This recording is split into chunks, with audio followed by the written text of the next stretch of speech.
think in engineering, there's so many of us who grew up with our office next to the boiler plant, down in the dark with no windows. We like to work like that. We like to work in secret. Right. And you got to stop. You got to say that my work is important. And sometimes the daytime out in front of everybody is the right time to do it because people need to see it happening. Yeah.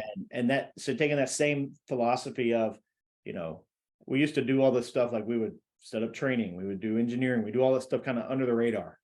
And engineering folks or in facilities guys, you know, we usually have a pretty sizable expense budget that we can, you know, slush fund a few things in, just because it costs a lot of money to fix all this stuff.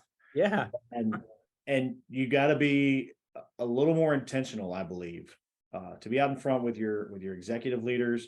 You know, we partnered early with our internal HR and training team.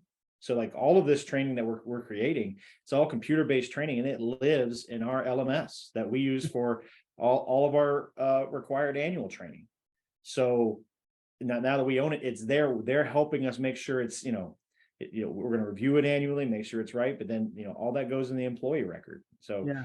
getting those, you know, having those conversations early, you know, it also gives you a little bit more validity when you go to the executive team and you say, hey, we're going to spend some money to develop this program. HR is already on board with us. We've worked together on this. You know, we've identified these are some gaps and this is how we're going to move it forward. And getting, you know, having those relationships that allow you to have those conversations, I think is where it's really, really important.